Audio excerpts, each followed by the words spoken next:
Hello, everyone. Everyone, if we could, excuse me, if we could, everybody, come on and have a seat, and we'll get started. And I know you'll probably have some questions and all, so let's get started so we can have ample time to answer all those. Well, thank you very much for coming. And I am school board member Bill Dudley, and I appreciate you all being here, and those of you who are online. I appreciate the effort that you're making to be here, and hopefully you'll have some good questions. In a moment, you'll hear from our new superintendent, Kevin Hendrick. And Mr. Hendrick is a graduate of Pinellas County Schools, and he began working as a teacher in 1997. He served as a teacher, a coach, due to our hearts, principal, and he has been a director for the Pinellas County School Board. And he's most recently Associate Superintendent of Teaching and Learning Services. During his interview process for the superintendent position, by the way, there was, I don't know whether you knew this, but there was 19 applicants from all over the country. We opened it up to the entire nation, and we narrowed the choice down to 3, and Mr. Hendrick was by far, we felt, not even close. He was the best. And one of the things he put in his material is he wanted to have this kind of a outreach program, listen and learn. And that's what the genesis is of this meeting. We've had one already. This is the second one. And you'll be able to hear directly from the superintendent. We have other department heads and people around here that can also ask questions and give you answers, hopefully. And what we don't answer, I got a little pad of paper here, and we'll write them down, and we'll get your answer. Tonight, Mr. Hendrick will speak briefly on one area of focus, and that is staff experience. Then Mr. Hendrick and I, along with other people here, will be stationed around the room, and you're welcome to go around and talk to anyone or all of us and ask questions, and that's how you get answers, is when you ask. Those of you online, let me make sure I get this right. We'll seek to link the survey on your screen. And please fill out the survey form tonight so your feedback will be included in this session. Once you provide your feedback, you are free to go and enjoy the rest of the evening, or if you can stay as long as you like. And I want to thank all of you for being here. And at this time, I'd like to, Mr. Kevin Hendrick, our superintendent, please come forward. Thank you, Mr. Dudley, and thank you to those of you who are here in person and those watching online. Because we're online, I'm going to kind of stay stationary, even though that's a little against the teacher in me to stand in one spot, but I'm going to do that for the sake of those folks online. So tonight's session really has some specific outcomes and targets that we want to share. We're going to use a district strategic plan a little bit and show you some of that work because we want your feedback on that. Every one of these sessions has a theme, but all of them also give the folks and participants a chance to give us feedback on any part of the school district. And what guides us as a district is our district strategic plan. So we'll talk about that. We're going to talk about some student achievement things and opportunities and give a chance for the public to see a little bit of our work in action. Tonight, though, specifically, we want to hear your experience and ideas for improving the staff experience. And I'll touch on what some of those areas will be. But really, regardless of who you are or what your role is, you could be a parent, an employee, just a community member here wanting to give us feedback. We look forward to receiving that this evening. So first, a little bit about our district. As Mr. Dudley, I thank him for kicking this off tonight. For those who don't know, we have 7 school board members that govern our work. We have about 13,000 employees in our district, nearly 100,000 students, and you can see the breakdown of employees there. But on any given day of the 1 million people in Pinellas County, 300,000 or 400,000 are directly impacted by what happens in our schools. The 100,000 students, their parents, extended family, our employees, their extended family. And so there's a real interest in everything that we do because of our role in the community of having an impact on so many people every single day.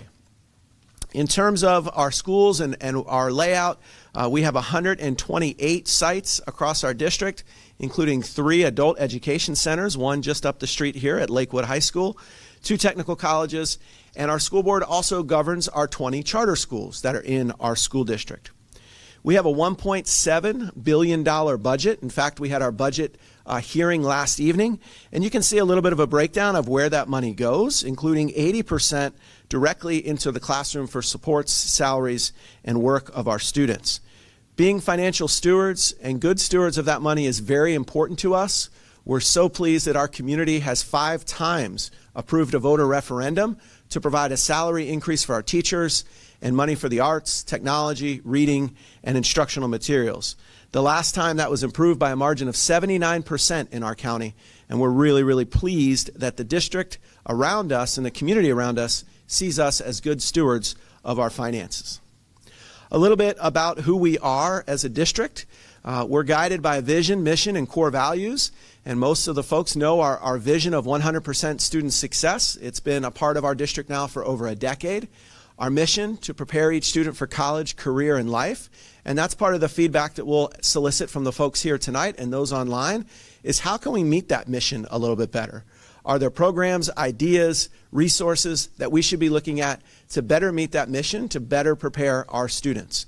Tonight we're here at Bay Point Middle School, our southernmost school in the district, and we're thrilled with the work that they've done here. We have our Center for Technology here at Bay Point. That's one of our district's magnet programs, but so many opportunities for our students to prepare for college, career, and life, and we'd like to get your feedback on that. And this year, as part of the launch of our school year, you're going to hear a lot about our core values. And this week, we kick that off with our school administrators. Next week, we'll be doing that with all district employees as our 10-month employees return to work. And we're going to be highlighting that commitment to children, families, and the community. The responsibility that we have to one another, respectful and caring relationships, integrity, cultural competence, and connectedness. And so you'll hear those themes resonate throughout this school year, and part of that I'll talk a little bit more about in a few minutes. I mentioned at the start we're guided by our district strategic plan, and for those who have not taken a look at it, it has kind of 5 broad areas and 7 strategic goals, but 161 goals overall. Our board approves this plan every year, and our goal is to align our resources to the plan, those 161 goals. That's a lot. Some school districts have 3 or 4 goals in a year. Some have 20, some have 50, 100, some have thousands. We have this sort of middle number of 161 this next school year in our current draft, and we invite your feedback on those goals tonight and throughout the year. Some points of pride before we get into the specific feedback areas for our district. Lots of things to celebrate with our staff. As that is our focus tonight, I want to highlight just a few of those. Just, I guess, 2 weeks ago now, Sarah Painter gave up her throne as the Florida Teacher of the Year, and a new teacher, a middle school teacher from Clay County, Florida, was selected. But Sarah represented our district across the state for the last year with great success as just one example of the great teachers we have here in Pinellas County. Mr. Edward Wallace, the head plan operator at Lakewood Elementary School, was named a finalist, one of 5 across the state, for the Florida School-Related Employee of the Year. And that's the second time in 3 years we've had a School-Related Employee of the Year make the top 5 finalists. We value our support employees, appreciate them, and we're thrilled to be able to highlight them on the statewide level. Josh Roberson, a teacher at Seminole High School, named the 2022 Florida History Day Teacher of the Year. I'm going to skip over our officer for 1 second and go to Greg Urban, a music teacher at Dunedin Highland Middle, who's been named a quarterfinalist for a national award for Music Educator of the Year. And Officer Barbara Bauer, who's recognized as the 2022 Florida Association School Resource Officer Lifetime Achievement Award. It's important to recognize our employees. I wanted to highlight a few of those tonight, but also you'll see that theme resonate a little bit later. A couple of other highlights there, including that last one, which is a school district that recognizes the importance of healthy schools. And these awards both come from the programs that occur in our schools, but also with our employees. Academically and in some other ways, lots of points of pride that are highlighted in our district strategic plan. You can see many on the screen there. But our career technical education programs, where we push for industry certifications that are on the state's career and professional education list that lead directly to high-paying jobs for students as they come out of high school. We've been a leader in pushing for advanced placement classes, dual enrollment, and Cambridge and IB classes on our campuses. In fact, every one of our high schools has dual enrollment with both St. Petersburg College and Pinellas Technical College on their campus. Our students also have the opportunity for dual enrollment at at USF, both in Tampa and in St. Petersburg, and the University of Florida online. We have those agreements, and last year our students completed over 20,000 college courses, saving their parents and themselves $12.5 million in state tuition as a result of completing those on our campuses. You see some other highlights there for volunteers and other great points of pride in our district. But as we roll back into school here next week for our teachers, this is the time of year where school grades came out about 2 weeks ago, and we're so proud of the improvements that our schools made since the last time grades were issued for most schools in 2019. We had 14 schools increase to a B, 4 to a C, 3 that improved 2-letter grades, and every one of our Transformation Zone schools improved their grade to at least a C or better. That's a remarkable achievement for our Transformation Zone schools, and one that we're very, very proud of. The next slide contains all of our A schools, including 22 elementary schools, our middle and high schools, and the commendable ratings, which is the equivalent of an A for our educational alternative sites. In a year of bounce back where we had a lot of vacancies and substitutes and student attendance issues, and we were just happy that people came to school, to get some of those results is really remarkable for our teachers, our students, and our staff, and those are points of pride that we all want to celebrate. So connecting back to our strategic plan, this year we have some themes in the strategic plan, and I'm going to roll through them quickly. I'm not going to mention everything that's on the screen, but the first of those is accelerating learning through student experiences. The first of these listen and learn sessions was focused on the student experience. What do students receive when they come into schools? Students should go to school and it should be fun. It should be fun for them. I read a book, did a read aloud with our administrators this week, and the theme of the book was this amazing project that students competed in and how one set of students was particularly innovative. But in the beginning of the book, it talked about how students had looked forward to this competition all year, and they were so excited for it. And I challenged our administrators to say, why do we have to wait till May after testing to do those types of activities? Students should be challenged with those fun activities in week 1, and week 2, and week 3, and week 4. They should be wanting and excited to go to class every single day because what's happening there is so engaging and so remarkable that they wouldn't want to miss it. You see, over the last 2 years, for all the right reasons, we've become excellent at delivering curriculum digitally. Our teachers have developed Canvas pages, they post their lectures, they link to folks around the country who provide those lectures, they put information in there for students to complete. Students can submit work through the computer, it can be auto-scored, and it can go right to a teacher's gradebook, which is tremendous efficiency. But those computers should not replace our teachers. They're great uses in small group in classrooms. They're great uses of extending the learning day. And we use them for research and collaboration and other ways to challenge students. But we want students coming to class because the teachers are so good and so innovative that they can't possibly miss class today. And that's the student experience that we wanted feedback on. We welcome that feedback again tonight, and we look forward to doing another student experience session. On this slide, you'll see some of those things that we focus on and some new things that we have this year, but certainly having engaging lessons every day should be a focus in every single one of our classrooms. A second big pillar of our district strategic plan is closing achievement gaps through equity with excellence for all. This has been part of our district strategic plan for a number of years and will continue to be under our board's leadership and certainly my leadership. Included in there is our Bridging the Gap plan, which has 6 goals that we've had now for 5 years, and we've made some great strides in some of those 6 goals, but have a long way to go in a few others. One of the areas that we need to improve the most upon is student achievement for our black students. That's what the Bridging the Gap plan is about. It compares the achievement of black students and non-black students, and we've not moved the needle quick enough for our black students. Our goal is to have everyone as our mission said, prepared for college, career, and life, regardless of what it takes to get them there. And tonight we welcome your feedback on the Bridging the Gap plan, as well as all of those areas in the Closing the Achievement Gap. A few others are mentioned there. You'll see those on some posters in a few minutes. The last of our Listen and Learn sessions, which is in September, it'll be at Melrose Elementary, and its theme is the Bridging the Gap plan. Creating a culture of learning in a rewarding and healthy and safe environment is critical in our district strategic plan as well. One of the things that I asked our administrators this week to focus on, and it'll also be the theme of a video I send to teachers next week, is this idea of high expectations for ourselves, our students, and our schools. We must have high expectations for student achievement. We must not be happy and say, well, they're here and they're doing the best they can and that's all we can do. Yes, we want students to do the best they can, but we need to push them and push them and push them, and we will all be amazed, and so will they, at the results that they can achieve. And we support them tremendously along the way. Those high expectations not just apply to academics, but also to behavior. We should not accept poor behavior in our schools. We should challenge that, redirect it, correct it, and get students back and focused the way they should be to be great learners. But high expectations for all of us is another theme of this school year that I led with this week with our administrators. It's not okay to just say we're happy you're here. Thanks for being here, because then we don't need a sub or we don't have to do this or do that. We should expect the best from our employees. We should expect the best from our students, our families, our community. And that includes all components that make us a high-performing district. So you're going to have an opportunity to see some of those tonight as well. Endless opportunities is the next theme, and it really focuses on our choice programs for our school district.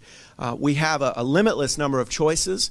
They've been a long-standing part of Pinellas County Schools, and we're very, very proud of them. You'll see a few new programs coming this year. Center for Gifted Studies with an arts focus expands to 7th grade at Johns Hopkins Middle School, and we have international studies programs at McMullen Booth and Safety Harbor Middle Schools completing, that we now have those pathways in all 3 parts of the county. We're excited to continue those, and if you have ideas on additional programs, we welcome those this evening. Included in that is our facilities plan, and ensuring that all of our facilities look the best and are the places where we want our families, our students, and our employees to be proud to come to work each and every day. Another component of our district strategic plan, and one we seek feedback from, is our focus on college and careers. This year we'll be completing our launch of our college and career centers at all 17 of our high schools to ensure that our students have every opportunity for that last part of preparing for college, career, and life. We want them to have all the knowledge from the college application process to writing essays, SAT and ACT prep, FAFSA and financial aid help, and all of the pieces that come into that. So we're helping our school counselors with that with our college and career centers. And then the final part of our district strategic plan that I want to just briefly highlight is being responsible with our one-time state and federal funding resources. It's great to get those resources from the state and federal government, but using those responsibly and in a manner to do the things that they're supposed to do is a critical task. But also then being transparent about how they're spent and how we carry forward any new programs once they're gone. And so you'll see that in our district strategic plan, and the idea of making sure that we have long-term plans for any of those things is really, really important. Some of the funds are used just for short one-time things that get used and they never have to be spent again, and that's perfect. Those are great uses. But any of those that we have that we see long-term use for, we need to be responsible and plan out those costs. So last week when we did the first one, we talked about the student experience, and you can see the 3 questions that we asked. What a student does in the classroom, the opportunities a student has to enrich their learning, and extracurricular experiences to build a sense of belonging according to student interest. And so we gathered feedback on that, but tonight we have 3 questions for staff. And so in just a few moments, as we break out and go to some posters, these are the questions that I hope you can give us feedback on, ideas, and conversation. The first is the climate, culture, and expectations of the work site for all stakeholders. You heard me touch on that a little bit tonight, but we really want to hear from staff. So those that are here in front of us tonight, those that are online at home, and the second of these meetings that we have, I believe that one is at Safety Harbor Middle School in North County in a few weeks for another staff experience. So what should those expectations be at our sites? What should it be for all staff, our support staff? What kind of things do they need? What kind of resources do they need? What are things that are going well that we shouldn't change? What are some opportunities for improvement? Question 2, the resources, supports, and professional learning opportunities to be high performing in every role. We have some really great professional learning opportunities in many of the professions that we have as a school district. And in some, we haven't grown them and blossomed them to the extent that we want to yet. Sometimes that's because of expertise. There may only be a few people that do that job in the district. Sometimes it's because of capacity. There may be thousands of people who do that job, but the logistics and sometimes the components to put that together may be a challenge. So what are those opportunities for high-performing workforce from professional learning, and what resources should be dedicated there? The third one is recognition and celebration of staff. As part of our launch of those core values that you're going to hear about next week when you return to school, we're launching a year-long, and it'll go longer than a year, but to start a year, an employee recognition program. In fact, last night at our school board meeting, I did one of the first of those, which is recognizing a superintendent standout, someone who's been nominated by any colleague in the district who's exemplified one of our 6 core values. There's a process for submitting that called PCS Praise, which you see the QR code there. It's off the top. And any individual in our district can nominate someone for that, but it doesn't just have the effect of maybe someone will get noticed at a school board meeting. It goes to that person's supervisor right away, and the supervisors have been directed to recognize those folks in different ways. There's going to be a month-by-month recognition of our core values as well at a celebration that I'll be leading throughout the year. And there's a couple of other surprises that have already started that, I don't know, maybe somebody in here has already received one of those recognitions. And so we're interested on what are those ways to recognize and celebrate staff. Staff recognition and feeling important and feeling that your role is critical to the mission of the school district is a chief way that we retain our employees. Yes, salary is important. Yes, the role that you're doing every single day is important, but really the recognition and the climate and conditions outweigh all those other things. During my interview as superintendent, one of the little buzzwords that caught hold and people have said back to me is, I was asked about retention, and my answer was, people don't quit their jobs, they quit their situations. Teachers who go to college to be teachers and do it for years, when they leave, it's not because they don't like teaching, it's they don't like the situation that they're in. And it may be the course content, right? But it could be the climate, it could be the culture, it could be other things about that. It may be the expectations for behavior. It may be the curriculum. It could be a combination of all those things. And so they may leave and find a different position that better meets their expectations. And so recognizing and celebrating our staff in meaningful ways, right? Not just patronizing for the sake of saying everybody's great, because that doesn't work either, is really important. So I'm interested to hear your ideas tonight on that. Connecting these core values and leading with our core values will be a theme this year, and I hope that tonight as you visit those posters, you'll get an opportunity to give us some feedback on that. So for those visiting with us virtually, you'll have the same opportunity through a survey online. And the listen and learn sessions tonight and all the ones that we do, these are the areas that we're looking for feedback on. So the ones on the right, we're asking for feedback on those. Those are sort of the big parts of our district strategic plan at every single one of our listen and learn sessions. The ones on the left there, the staff experience, are the specific ones that we're hoping to garner your feedback on tonight. So I mentioned recognition, I touched on engagement, professional learning. Communications is another one. We have email, we have phone calls, we could utilize text messages. There's other ways that you can do that. Support and resources, we've got several opportunities to give us feedback on that. And also our district and school calendars. We've been kind of operating under the same calendar for a number of years. It's certainly not broken, but if you have ideas to improve the school calendar, we welcome those. So the process tonight is this. You see there's a lot of posters in this room tonight, and our goal is not to have death by sticky note or have you write on all of them. All right, let me be clear. So some of the posters that are up there, you're going to receive some dots, and we're simply asking you to rate how we're doing. So for example, one of them is around the student experience, and I think around extracurricular activities. Are we doing well in that area? Are we kind of in the middle? Are we doing poor? So we're asking you to put that dot on there, and then if you want, give us some feedback on how we could improve, or if there's some highlights, give us those as well. So you'll see a number of those sort of Likert scale type of opportunities to give feedback tonight. Then there's some that are just simply open-ended. right? What are your ideas for better recognition? What are your ideas for continuous improvement around student achievement? And those you can just simply hand right in. At each of the stations, or not each, but spread out amongst the group, will be a number of district staff members who are here to help answer questions, garner feedback, and really just have conversations about any of the things that are important to the folks in this room.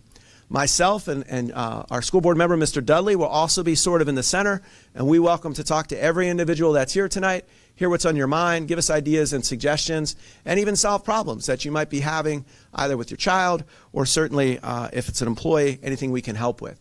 We may not have every answer tonight, but we may take some notes and get back to you, or certainly have opportunities for others to reach back out.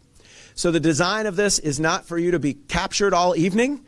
You can, when I finish, is get up, move around the room, and then when you're done giving feedback, the program will be over and you're welcome to leave. There'll be no closing comments or anything tonight. We won't go around and read off everybody's. You're welcome to walk around and take a look at those. As a district, we'll be compiling all 7 Listen and Learn sessions, all of the feedback, putting that into a community report, and then publishing that in October after we finish the last of the Listen and Learn sessions.